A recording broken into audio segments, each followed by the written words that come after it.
자, 오늘 우리 함께 나눌 말씀 누가복음 10장 25절에서 37절까지의 말씀 우리 같이 나누도록 하겠습니다. 누가복음 10장 25절에서 37절, 우리 지난주에 나누었던 말씀과 같은 말씀인데 우리 다시 한번 오늘 한 번 더 같이 읽으면서 오늘 우리 함께 말씀을 나누도록 하겠습니다. 제가 읽을 테니까 여러분들 눈으로 또는 목소리로 같이 따라 읽으면 좋을 것 같아요.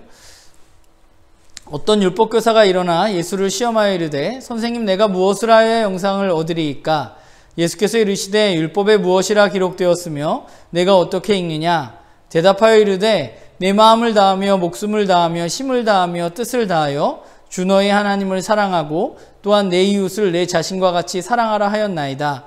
예수께서 이르시되 내 대답이 옳도다. 이를 행하라. 그러면 살리라 하시니 그 사람이 자기를 옳게 보이려고 예수께 여짜오되 그러면 내 이웃이 누구이니까?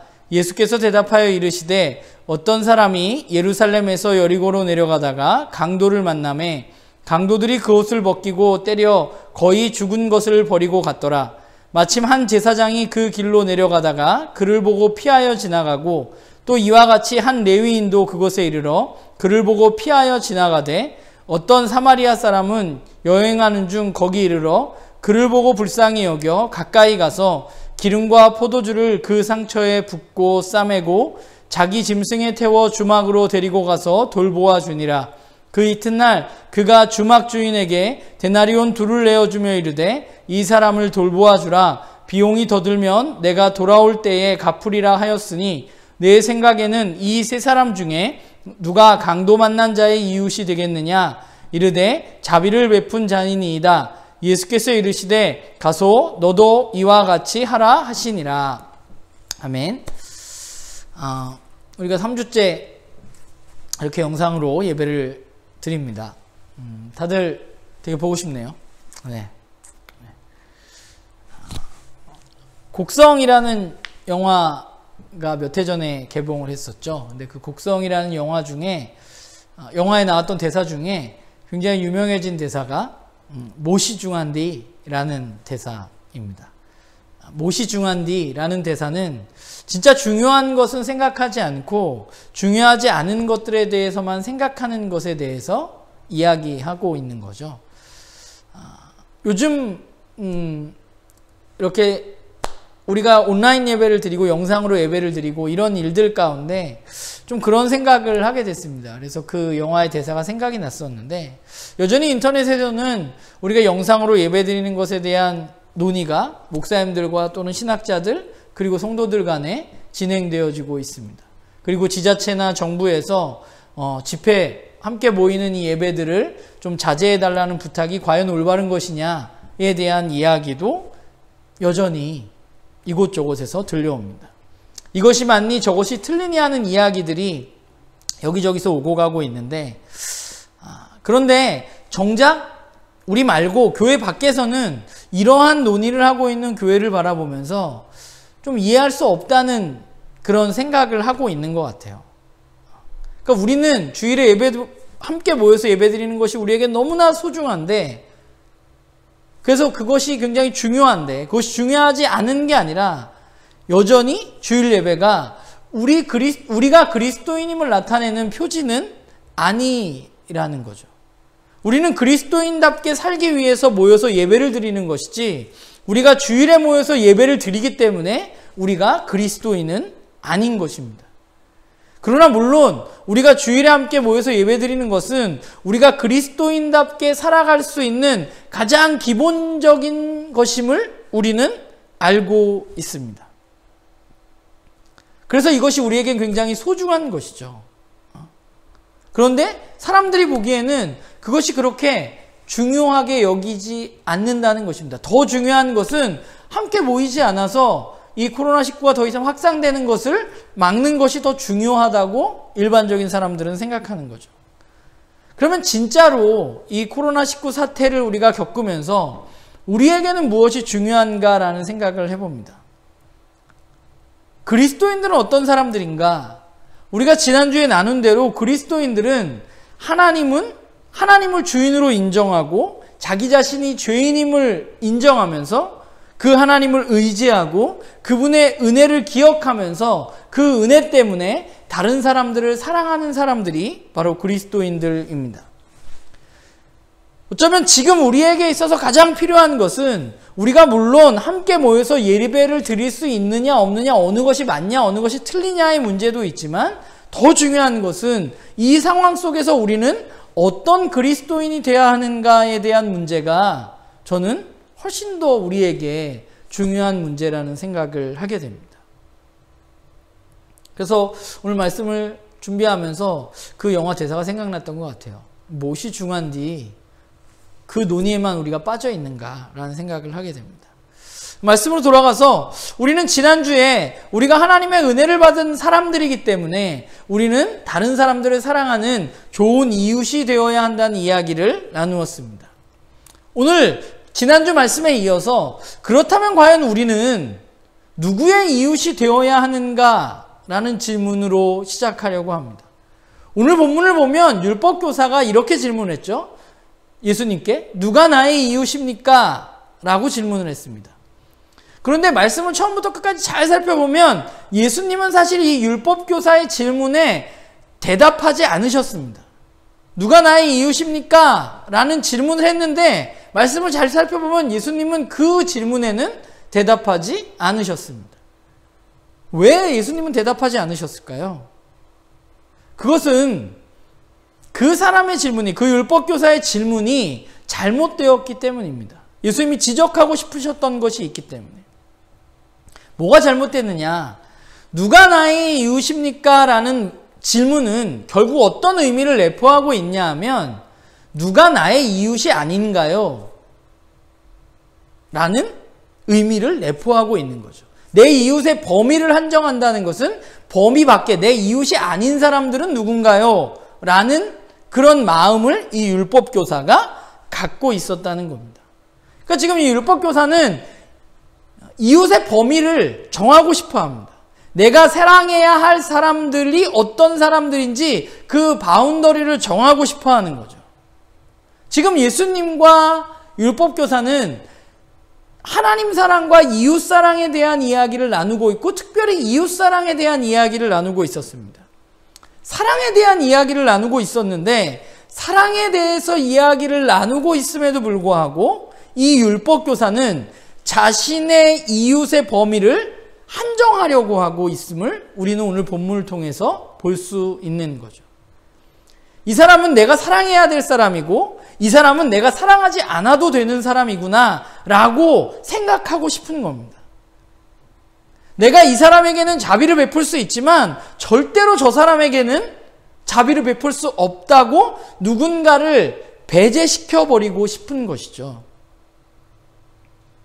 더군다나 누가 이웃이고 누가 이웃이 아니고의 문제에서 그것이 우리의 신앙과 관계가 되어지면 신앙의 이름으로 우리는 끊임없이 누군가를 배제하는 일들을 하게 됩니다. 배제라는 것은 무엇인가요? 배제는 저 사람은 나와 다른 부류라고 생각하면서 더 이상 그 사람과 함께하지 않는 것입니다. 선을 긋고 그 사람과 관계하지 않는 것입니다. 따돌리는 것이죠. 이 배제는 안타깝게 계속 발전하게 되면 혐오로까지 이르게 되는 것이죠. 그러니까 예수님이 누가 이웃인가의 질문에 답하지 않은 것을 통해서 이야기하고 싶으셨던 것은 무엇이냐 하면 선을 긋고 누가 이웃인가 누가 이웃이 아닌가의 선을 긋고 누군가를 밀어내는 신앙이 옳지 않다는 것을 예수님은 그 율법교사에게 말씀하고 싶으셨던 것입니다. 오늘 이 본문은 우리가 누군가 힘들고 어려운 사람이 있으면 잘 도와주어야 한다라는 문제를 물론 이야기하고 있지만 사실은 그 문제보다 그것을 훨씬 넘어서서 우리는 혹시 누군가를 배제하고 있는 것은 아닌지에 대한 질문을 우리들에게 던지게 되는 거죠. 우리가 신앙한다는 이름으로 내가 가지고 있는 신앙을 지킨다는 이름으로 혹시 우리가 어떠한 누군가를 나의 바운더리에서 배제시키고 있는 것은 아닌지 우리는 좀 돌아봐야 될 것 같아요. 그러니까 그리스도인 신앙, 기독교 신앙의 근본은 아까 말한 대로 하나님 사랑과 이웃 사랑임에도 불구하고 그 사랑이 중심에 있음에도 불구하고 우리는 신앙이라는 이름으로 누군가를 그 사랑으로부터 사랑하지 않아도 되는 사람으로 배제시켜버리는 일이 사실 우리 가운데 너무 많이 일어나는 거죠. 지금 한국의 상황을 보면 우리 주변에서 이런 일들이 얼마나 많이 일어나고 있는지 우리는 사실 여실히 보고 있습니다. 신앙을 지키기 위해서는 내 신앙을 지키기 위해서는 누군가가 그것으로부터 배제되어지고 차별되어지고 또는 혐오할 수 있는 일이 가능하다고 생각하는 사람들이 우리 주변에는 너무 많은 거죠. 아이러니하게. 하나님 사랑하고 이웃을 사랑해야 한다고 하면서 누구를 사랑하지 않고 또는 그 사람을 차별하고 또는 혐오할 수 있는 일들이 하나님 사랑과 이웃 사랑을 이야기하는 그리스도인들에게 일어나고 있는 것입니다. 오늘 이 율법교사도 마찬가지입니다. 누군가를 배제시켜 버리고 싶은 거죠. 우리의 이웃의 범위는 어디까지일까요, 그럼? 우리는 누구에게 자비를 베풀어야 하는 것일까? 오늘 본문을 살펴보면 강도 만난 사람이 나오죠. 그런데 그 사람에 대해서 성경은 뭐라고 이야기하고 있는지 보게 되면 강도를 만나서 죽게 된 어떤 사람이라고 이야기합니다. 그 사람이 유대인인지 이방인인지 사마리아인인지 우리는 알 수 없습니다. 오늘 율법교사의 질문을 토대로 보자면 그는 나의 이웃이 될 수 있는 사람인지 나의 이웃이 될 수 없는 사람인지에 대한 정보가 우리들에게는 제공되어지지 않았다는 것입니다. 율법교사는 기준이 궁금합니다. 그런데 오늘 본문에 나오는 강도 만난 그 어떤 사람은 그 기준으로 판단할 근거가 아무것도 우리에게 주어져 있지 않은 것이죠. 그 사람이 도움을 받아야 하는 이유는 그 사람이 우리의 이웃의 기준에 적합하냐 적합하지 않고의 문제가 아니라고 예수님은 우리에게 이야기해주고 있는 것이죠. 그가 도움을 받아야 하는 이유는 그가 어떤 나와 깊은 관계에 있거나 나와 같은 기독교인이거나 또는 나와 같은 민족이거나 그런 기준에 부합되기 때문에 그 사람이 도움을 받아야 하는 것이 아니라 그가 도움을 받아야 하는 이유는 무엇인가 하면 그가 지금 도움이 필요한 사람이라는 사실입니다. 그는 도움이 필요하다는 이유만으로 도움을 받아야만 합니다. 그는 사람이라는 이유만으로 도움을 받아야 하는 거죠. 오늘 이 이야기는 처음으로 돌아가면 어떻게 해야 영생을 얻을 수 있습니까? 라는 질문으로 시작합니다. 그리고 그 대답으로 예수님은 뭐라고 이야기하냐면 맨 마지막에 보면 너도 가서 이와 같이 행하라 라고 말씀하십니다. 영생을 얻을 수 있는 삶은 어떤 삶인가? 이렇게 사는 삶이 영생을 사는 삶입니다. 하나님으로부터 내가 받은 사람들을 기억하면서 누군가를 어떤 기준을 가지고 배제하지 않고 내가 원하는 사람만 사랑하는 것이 아니라 내가 원하지 않는 사람들을 배제하고 차별하지 않고 누군가가 지금 도움이 필요한 사람이라면 그 사람이 도움이 필요한 사람이기 때문에 그 이유만으로 우리는 그 사람을 도와야 하는 것이 영생을 얻을 수 있는 것이라고 주님은 우리에게 이야기하고 있는 거죠. 영생의 삶은 다른 어떤 것이 아니라 가서 그 선한 사마리아 사람처럼 자비를 베풀었던 그 사람처럼 우리도 그렇게 하는 삶이 바로 영생의 삶입니다. 이와 같이 한다는 것은 어떤 건가요? 사마리아인이 어떤 일을 했나요? 우리가 생각해보면 첫째 사마리아인이 한 일은 뭐냐면 아무런 조건 없이 아무런 배제 없이 누가 이웃인지 상관없이 저 사람은 내가 도울 만한 사람인가 도울 만한 사람이 아닌가에 상관없이 그는 어려움에 처한 사람에게 다가가는 것에서부터 시작했다는 것입니다. 그것이 자비를 베푸는 사람, 이웃사랑의 실천에 있어서 가장 시작인 것이죠. 배제 없이 차별 없이 다가가는 것입니다. 그렇게 다가가서 두 번째는 무엇인가요? 도움이 필요한 사람에게 그 사람에게 맞는 도움을 주는 것입니다. 그 사람의 필요를 채워주는 것이죠. 지금 강도 만난 이 사람은 거의 죽게 됐다고 성경은 이야기합니다. 그 사람에게 지금 필요한 것은 무엇인가요? 치료받고 회복할 수 있는 쉼과 그리고 빼앗긴 옷까지 등을 얻는 것이 지금 그 강도 만난 사람에게 필요한 것이죠. 선한 이웃, 자비를 베푸는 사람, 좋은 이웃은 어떤 사람인가? 그렇게 행하는 사람입니다. 배제 없이 다가가서 그 사람이 필요로 하는 것들을 채워줄 수 있는 사람이 진짜 이웃이고 진짜 이웃사랑을 실천하는 사람입니다.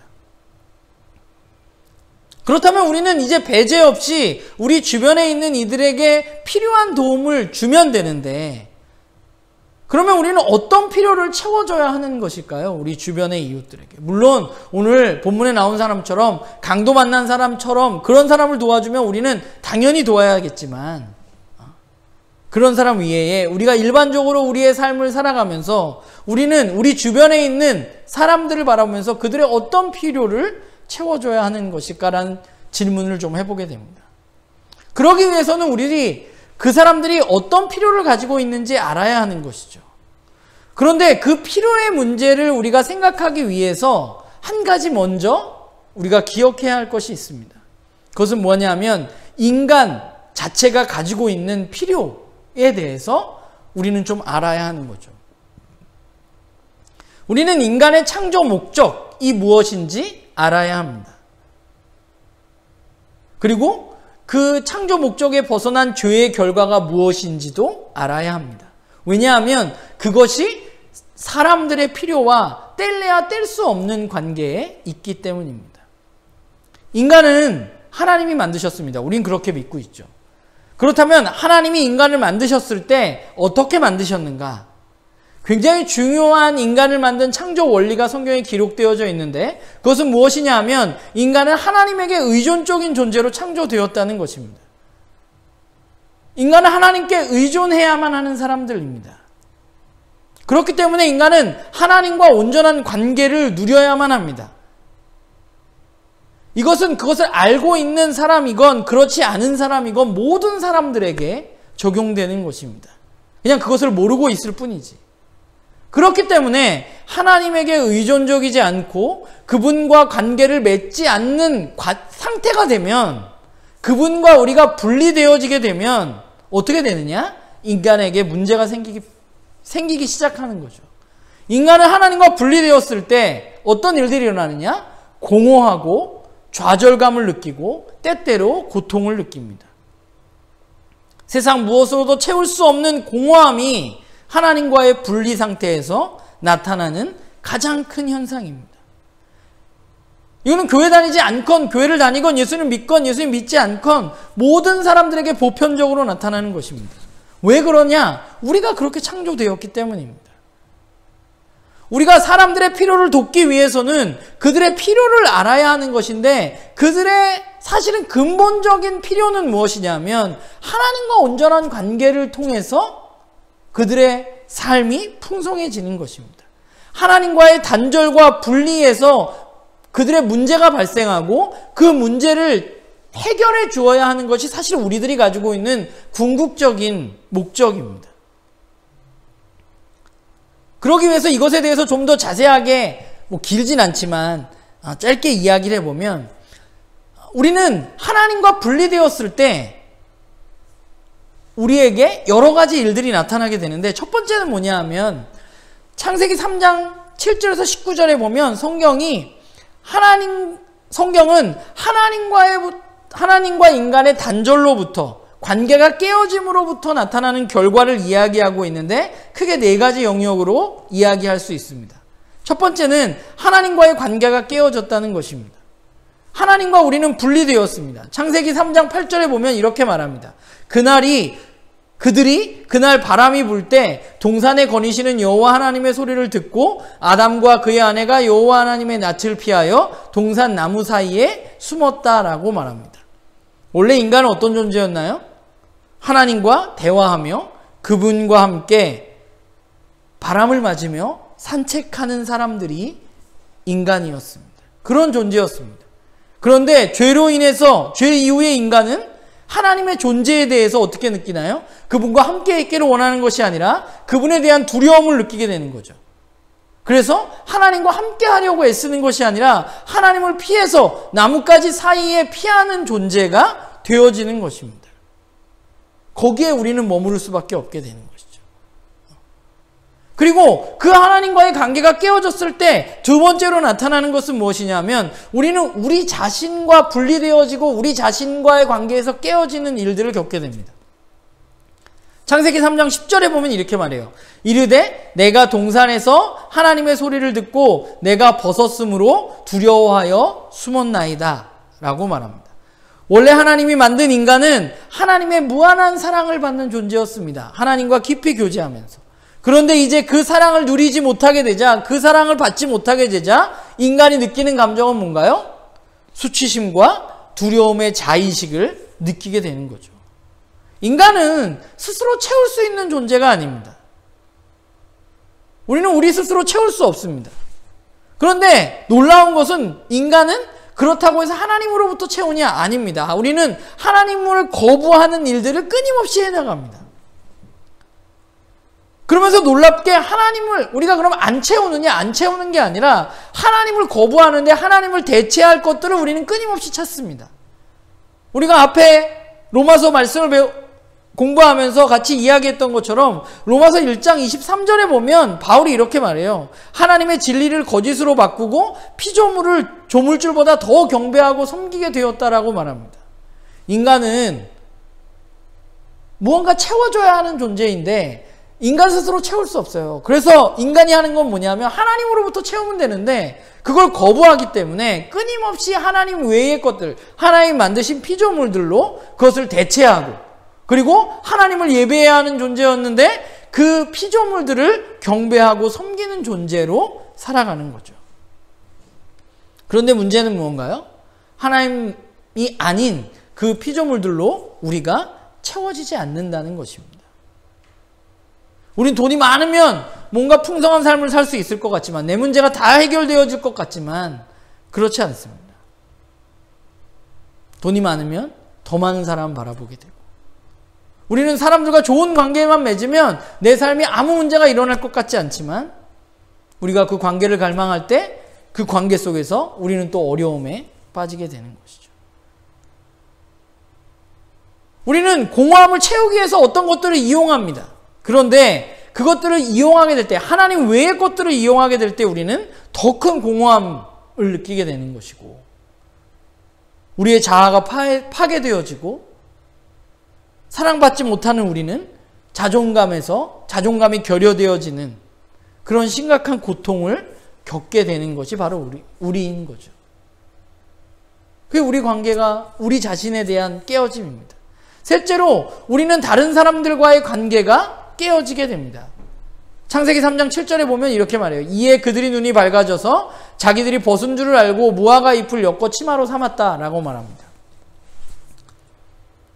원래 부끄럽지가 않았습니다. 함께 하는 것이 좋았습니다. 그런데 이제는 가릴 것이 생겼습니다. 가릴 것이 생겼다는 것은 뭐죠? 인간에게 갑자기 사생활이 생겼다는 것입니다. 사랑하는 관계에서 그런 것이 존재하지 않았는데 죄가 우리 안에 들어왔을 때 우리 안에 내 자신의 사생활이 필요해졌다는 거죠. 하나님께 반항한 인간은 하나님을 피해서 숨는 것뿐만 아니라 또 어떤 일을 하냐면 다른 사람으로부터도 우리는 피하려고 했습니다. 그래서 창세기에 보면 우리가 잘 아는 것처럼 인류 최초의 부부싸움은 뭐예요? 책임 전가죠. 네가 줘서 먹은 거 아니냐고. 아담이 하와에게 책임 전가를 하죠. 서로에 대한 험담을 하기 시작하는 겁니다. 자기중심적인 인간으로 살아갈 때 우리에게 나타나는 현상은 나와 다른 사람들을 배려하기보다는 배제하고 그 사람들과 충돌하게 되는 것입니다. 타인과의 관계가 깨어져 버리는 것이죠. 네 번째 나타나는 것은 하나님은 아담과 하와에게 그들이 자연과 원래 아주 깊은 교제를 나눌 수 있도록 창조하셨는데 그 피조물과의 관계가 깨어진다는 것입니다. 인간의 다스림 안에서 피조물은 이 자연계는 인간에게 친구였고 인간과 함께하는 존재였습니다. 인간의 다스림 가운데 그들은 아름다운 열매를 풍성히 냈습니다. 그런데 죄로 인해서 그 관계가 깨어졌고 창세기 3장 17절 또 19절을 보면 뭐라고 하나님은 이야기하시냐면 땅은 너로 말미암아 저주를 받고 너는 내 평생에 수고해야 소산을 얻을 것이다. 내가 흙으로 돌아갈 때까지 얼굴에 땀을 흘려야 먹을 것을 얻으리니 내가 그것에서 취함을 입었음이라. 너는 흙이니 흙으로 돌아갈 것이라 라고 말씀하십니다. 이제 자연은 인간이 노력한 만큼의 결과를 우리에게 주지 않습니다. 우리가 땀을 흘려서 노동해야 하는 일이 우리에게 주어졌는데 땀을 흘려서 노동하면 우리에게 올바른 대가가 언제나 자연은 우리에게 언제나 그거에 합당한 열매를 주느냐? 그렇지 않을 때도 있는 거죠. 땅은 이제 우리에게 풍성한 소산의 일부만을 주게 되는 것이죠. 지금 우리가 살아가는 세상을 봐도 마찬가지 아닌가요? 우리가 살아가는 이 세상에서 우리는 우리의 잘못된 다스림으로 그 깨어진 관계 때문에 우리는 도리어 이 자연으로부터 얼마나 많은 피해와 얼마나 많은 어려움을 겪고 있는지 모릅니다. 북극의 얼음은 녹고 있고 기후는 갈수록 이상해지고 이곳저곳에서 이상한 일들이 일어나고 있고 코로나19 우리가 이 사태를 겪으면서 느끼는 건 뭐예요? 앞으로도 이런 더 새로운 바이러스들이 우리를 위협할 확률이 높아졌다는 거죠. 그러니까 인간은 죄 이후에 이런 결핍과 이런 어려움, 이런 깨어짐을 겪게 되었습니다. 그러면 이 문제에 대한 해결책이 있는가? 하나님은 인간을 사랑하시기 때문에 인간을 그대로 내버려 두지 않으시고 인간의 이 깨어짐을 회복하기로 결정하신 거죠. 하나님이 다스리시는 세상은 어떤 곳일까? 아까 제가 찬양하면서 말씀드렸는데 우리는 누군가의 다스림을 받는다는 것이 굉장히 불편하고 그게 나의 삶을 굉장히 어렵게 만든다고 생각하면서 살아갑니다.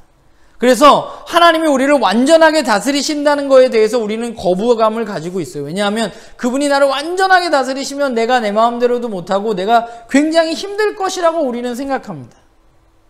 그런데 성경이 우리에게 이야기해주고 있는 것은 하나님이 다스리는 세상은 완전한 세상이라고 이야기하고 있습니다.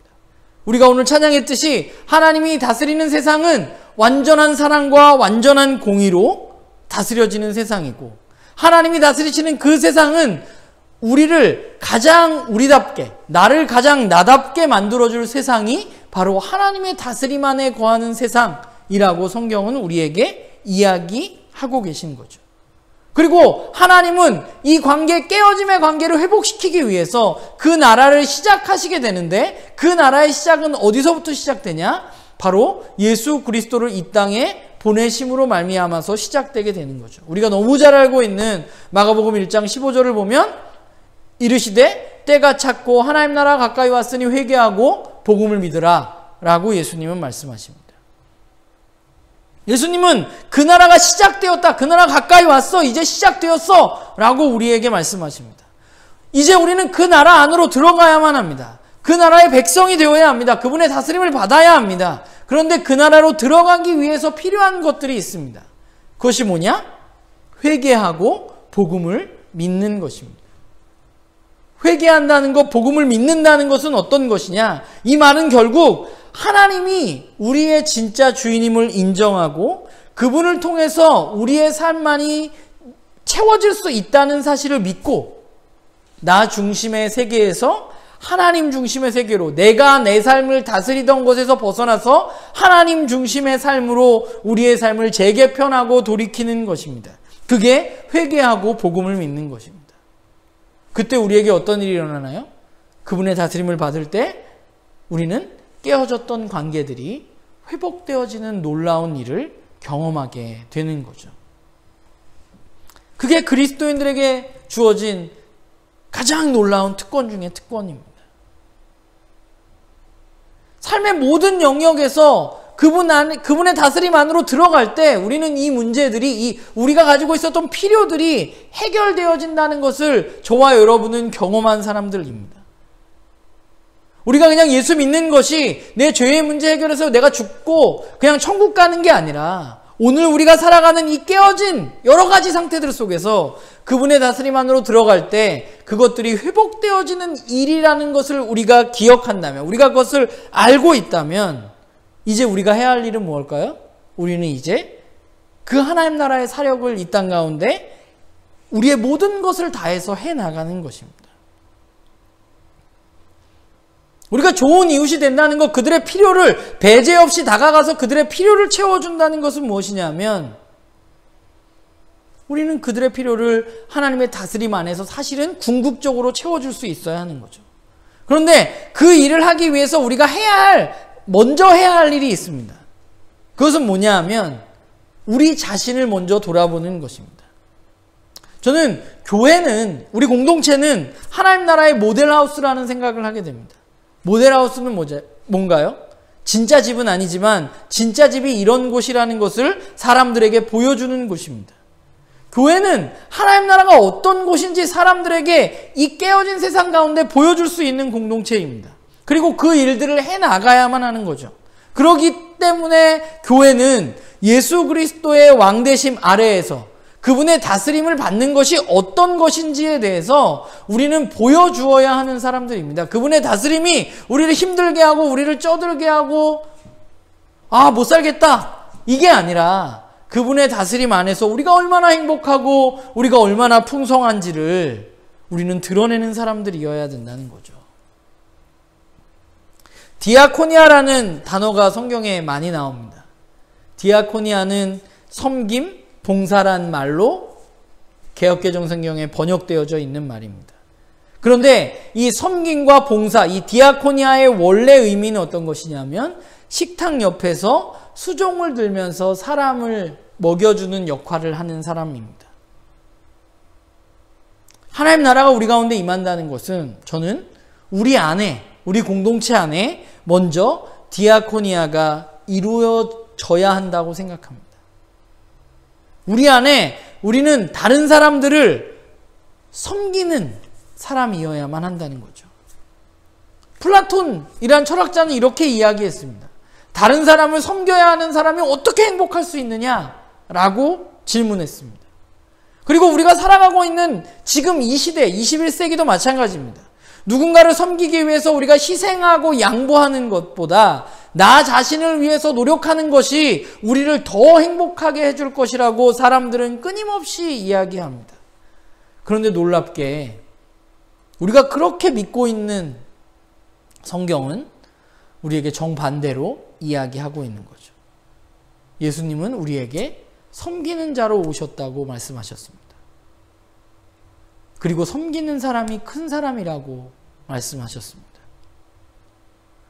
우리가 이 하나님 나라의 사역을 이 땅 가운데 해나가기 위해서 먼저 필요한 것은 무엇이냐면 우리 안에 완전한 디아코니아를 우리가 연습하고 이루어가는 것입니다. 우리가 완전할 수 없지만 우리는 그 하나님 나라의 완전한 서로를 향한 섬김이 우리 공동체 안에, 우리 안에 먼저 이루어져 가야 하는 것이죠. 그게 쉬운 건 아닙니다. 우리가 평생 그렇게 살지 않았기 때문에. 그러나 우리는 연습해야 되는 거죠. 이 교회 안에서. 바깥에서 연습할 게 아니라 이 교회 안에서 우리는 그런 모습들을 연습해 나가는 겁니다. 그리고 우리가 이제 그 후에 할 일은 뭐냐면 우리 공동체 안에서 훈련하고 자라가면서 우리는 세상을 바라봐야만 하는 거죠. 이 깨어진 세상, 아픔 가운데 있는 나의 친구들, 내 주변의 사람들을 바라보는 일을 해야 합니다. 우리가 먼저 할 일은 배제 없이 사람들을 바라보는 것입니다. 배제 없이 이 세상을 바라보는 것입니다. 누가 내 이웃인가요를 물어서 누군가를 배제하는 것이 아니라 저 사람은 내 이웃이 아니야 라고 이야기하는 사람들이 아니라 오늘 우리가 읽은 이 누가복음 10장의 말씀에서 예수님이 우리에게 이야기해 주시고 싶었던 것처럼 도움이 필요한 사람을 우리는 편견 없이 바라보고 편견 없이 다가가야 하는 것이죠. 그게 우리가 해야 할 일입니다. 편견 없이 다가가는 것. 그리고 그 사람의 필요를 채워주어야 합니다. 우리는 오늘 말씀을 통해서 인간이라는 존재의 필요에 대해서 우리가 이야기를 나누었습니다. 우리의 사역은 분명 그들의 필요를 채워주는 사역이어야 하고 그것을 돕는 것이어야 합니다. 그런데 우리가 구체적으로 이 일을 해나갈 때 우리가 생각해야 할 것이 있는데 그건 뭐냐 하면 처음부터 우리는 이렇게 안쪽 있는 필요들, 하나님과의 깨어진 관계를 회복하는 일부터 그들을 채워줄 수 없다는 것을 우리는 좀 알아야 돼요. 우리는 너무 쉽게 그냥 예전에 전도할 때 예수 믿으면 구원받아요. 하나님 믿으세요. 하나님 믿으면 행복해요. 라고 이야기했습니다. 그런데 그 가장 깊은 곳의 필요는 사실은 그렇게 채워주기 쉬운 필요가 아닙니다. 아까 말했죠. 사람들에게 필요한 것을 채워주는 것이라고. 일반적인 사람들은 자기가 하나님과의 깨어진 관계 때문에 이 문제가 일어났다는 사실을 사실 알지 못합니다. 그래서 그것이 필요하다고 생각하진 않아요. 그런데 우리는 그게 필요하다고 얘기하고 너 그게 필요해 라고 이야기하는 거죠. 그 사람은 난 그거 필요 없는데 라고 이야기하는데. 그렇기 때문에 우리가 이 하나님 나라를 확장해가고 우리가 좋은 이웃으로 살아가기 위해서 우리가 해야 할, 가장 먼저 시작해야 할 일은 실제적으로 바깥쪽에 있는 우리의 눈에 띄는 일들부터 우리는 시작해야 한다는 것이죠. 우리가 쉽게 확인할 수 있는 일부터 우리는 이 일들을 시작해야 합니다. 사람들이 쉽게 느끼는 필요로부터 우리는 시작해야 하는 것이죠. 힘들고 어렵고 아프고 그런 사람들에게 우리는 실제적인 필요를 채워주는 일부터 시작해야 하는 것입니다. 그 바깥에 있는 그런 일들, 눈에 띄는 필요들을 채워갈 때 우리에게 안쪽 깊은 곳에 있는 진짜 본질적인 필요까지 다다를 수 있는 것입니다. 그냥 무턱대고 찾아가가지고 하나님 믿으면 좋아요, 하나님 믿으면 행복해집니다 라고 해봤자 아무도 듣지 않습니다. 우리는 이걸 이해해야 돼요. 우리가 지금 해야 할 일은 물론 그들에게 우리가 복음을 전하고 근본적인 필요의 목적이 우리의 궁극적인 목적이지만 이 일을 위해서 우리가 해야 할 일은 눈에 보이는 필요들을 먼저 채워주는 것입니다. 오늘 그 사마리아 사람이 그 어떤 사람에게, 강도 만난 어떤 사람에게 했던 것처럼 우리도 그렇게 행해야 하는 것이죠. 그러기에 우리는 디아코니아로 그들의 눈에 보이는 필요들을 도와야 하는 것입니다. 디아코니아는 쉽게 말하면 온갖 터드레인 일을 도맡아 하는 사람입니다. 이것이 성경이 말하는 큰 자고 그리스도의 사역의 특징입니다. 교회의 가장 중요한 사역은 가장 하찮은 섬김을 통해서 가장 기본적이고 신체적인 필요들을 채워주는 것에서 시작해야만 하는 것입니다. 때로는 말이 필요하기도 하고요. 때로는 우리의 행동이 필요하기도 하고요. 때로는 우리의 에너지가 필요하기도 하고요. 때로는 우리의 물질, 우리의 시간이 필요하기도 합니다. 우리는 우리 주변에 있는 사람들에게 배제 없이 다가가서 그들의 눈에 보이는 필요들부터 채워주는 일을 시작해야만 하는 것이죠. 우리가 지난주에 드린 헌금을 대구 경북 지역에 지금 어려움을 당하고 있는 그 분들을 위해서 썼던 것처럼 우리는 지금 눈에 보이는 필요를 가지고 있는 사람들부터 도와나가야만 하는 것이고 우리의 가까이 있는 사람들의 필요를 우리는 알아야만 한다는 것입니다. 그런데 마지막으로 이야기하고 싶은 것은 사실 거기서 우리가 멈추어서는 안 된다는 거예요. 우리가 지금 나눔교회가 여러 지역에 있는 학생들도 돕고 어려운 사람들도 돕고 있고 해외에 나가 있는 분들도 돕고 있고 여러 가지 일들을 하고 있지만 그것은 조금 전에 이야기했던 바깥에 눈에 보이는 필요들을 사실은 실제적으로 채워주고 있는 것입니다. 그런데 거기가 끝이 아니라 그것도 안 하는 데도 많지만 그럼에도 불구하고 우리가 해야 할 궁극적인 목적은 바로 그 사람들의 본질적인 필요를 채워주는 것이 저와 여러분이 해야 할 일인 것이죠.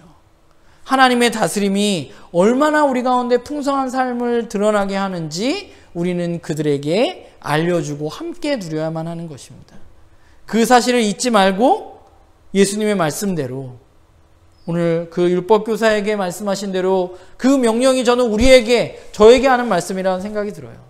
그러면 가서 너도 그렇게 행하라. 우리는 예수님의 이 말씀에 순종하면서 바라는 것은, 제가 지난주에 말씀 나눴지만 이 사태 이후에 많은 사람들은 종교에 점점 회의감을 갖게 될 것입니다. 우리가 그 본질적인 필요를 이야기하기 더 어려운 세상이 우리 앞에 놓여져 있습니다. 그러나 우리는 그것을 이야기하고 그들과 함께 가야 하는 사람들이고, 그러기 위해서 우리는 먼저 예수님의 명령을 따라서 그들의 좋은 이웃이 되기를, 그들의 필요를 채우는 사람들이 되기를, 그런 공동체가 되기를 주님의 이름으로 간절히 부탁을 드립니다. 이 시간에 우리 찬양을 하나 하도록 하겠습니다.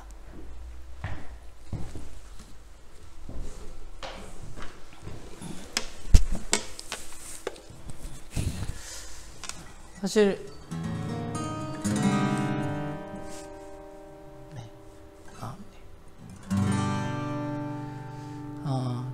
개인적으로 이 찬양 굉장히 좋아하는데, 우리 함께 이 시간에 예수님 내가 우리 찬양하면서 우리가 어떻게 살아야 하는가, 우리는 정말 좋은 이웃이 되어야 하는데 우리는 어떤 이웃이 될 수 있는가 함께 좀 고민하면서 이 시간 우리가 함께 찬양하도록 하겠습니다. 예수님 내가 발의 신을 벗었습니다. 이제 내게 주신 땅에 서겠습니다. 하늘에 이룬 주님 뜻을 마음에 먹고 역사 속에 마중물로 흐르겠습니다. 예수님 내가 발의 신을 벗었습니다. 이제 내게 주신 땅에 서겠습니다. 하늘에 이룬 주님 뜻을 마음에 먹고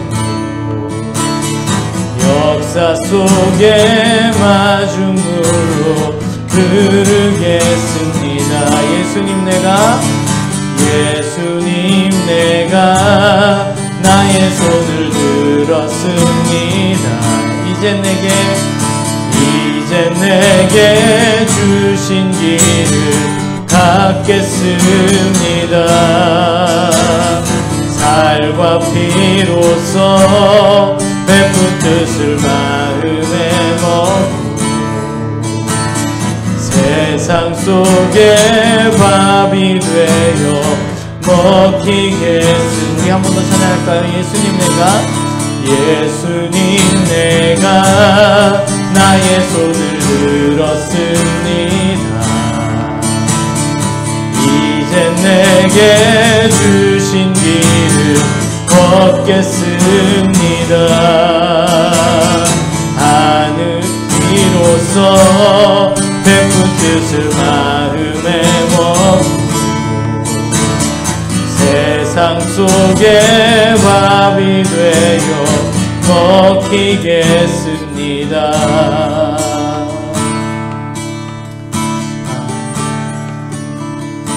시간 우리 함께 좀 기도합시다. 우리는 어떤 이웃이 되고자 하는지, 혹시 우리는 오늘 율법교사처럼 누군가를 배제하고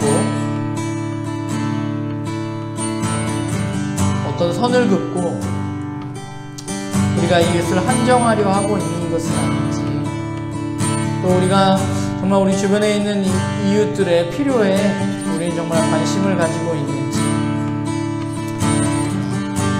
정말 그들은 사랑하는 마음으로 그들에게 본질적인 필요들을 우리는 채워주려고 하고 있는 것인지, 이 시간 좀 우리의 삶을 뒤돌아보면서 주님, 정말 제가 주님이 명령하신 대로 그렇게 가서 행하는 사람이 되겠습니다. 주님, 정말 제가 그렇게 세상의 밥이 되어서 그렇게 먹겠습니다. 마음으로 이 시간 함께 기도하도록 하겠습니다.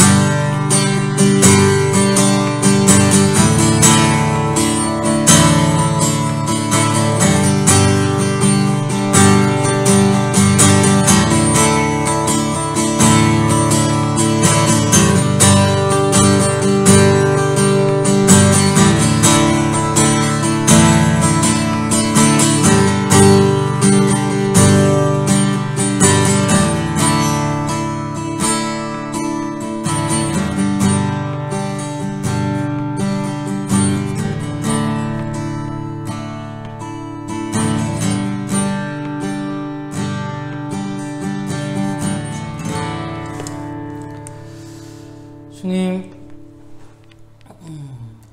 혹시 우리가 누군가를 배제하고 있는 것은 아닌지 우리 자신을 먼저 돌아봅니다.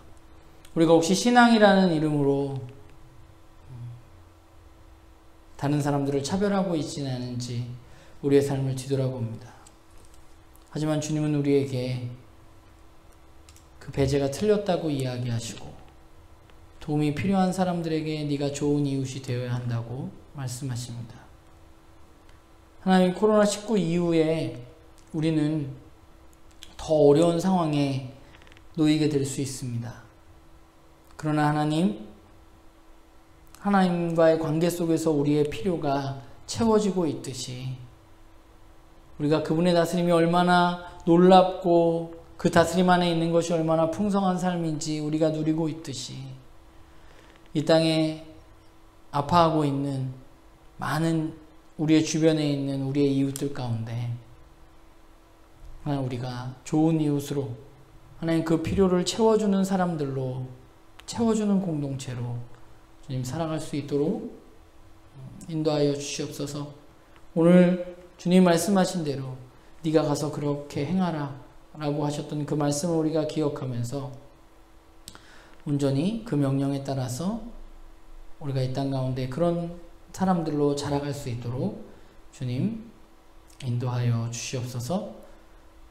감사드리며 예수님의 이름으로 기도했습니다. 아멘. 광고하겠습니다. 코로나19 사태가 계속되고 있습니다. 이 사태 잘 마무리될 수 있도록 계속 기도해 주시고요.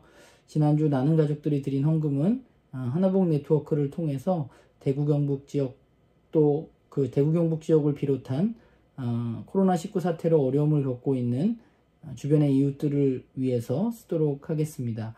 하나복에서 총 지금까지 1,600여만 원의 헌금이 거쳤다고 하는데 이 헌금이 정말 잘 쓰여질 수 있도록 여러분들 기도해 주시기를 부탁을 드립니다.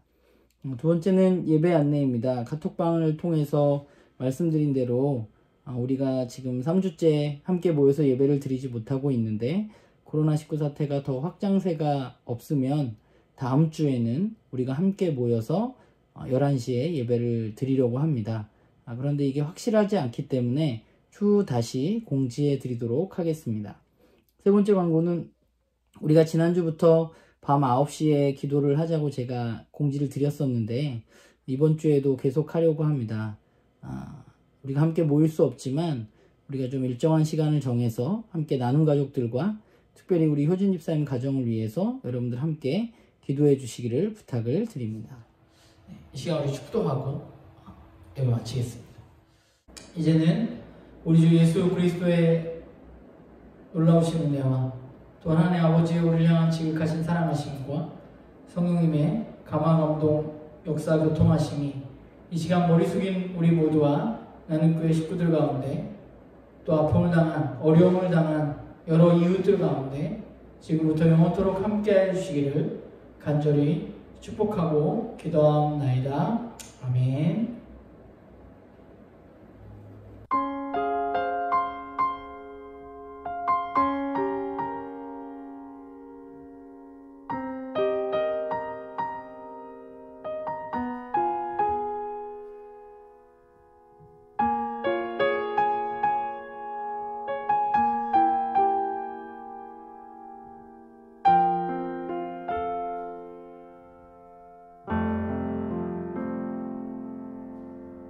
머리 숙인 겸손한 자여 너희에게 축복이 있으라. 부끄러운 두 손 들어 기도하오니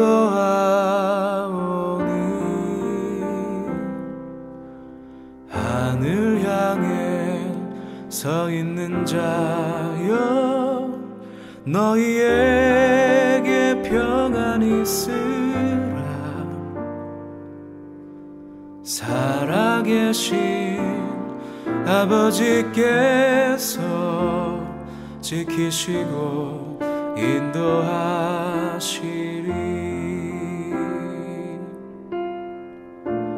평안히 가라. 평안히 가라. 주의 은혜 입은 자여 평안히 가라. 평안히 가라. 평안히 가라. 성부 성자 성령 하나님이 함께 가시리.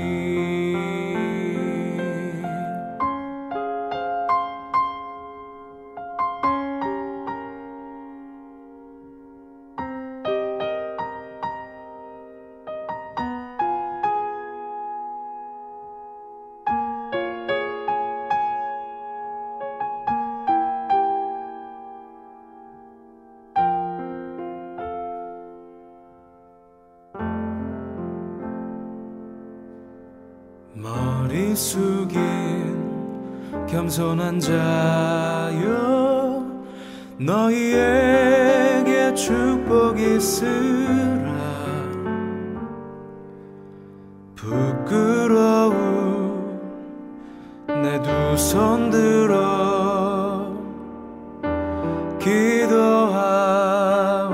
기도하오니 하늘 향해 서 있는 자여 너희에게 평안이 있으라.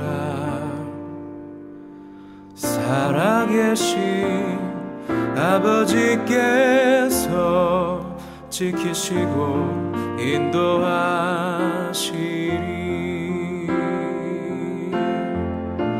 평안히 가라. 평안히 가라. 주의 은혜 입은 자여 평안히 가라.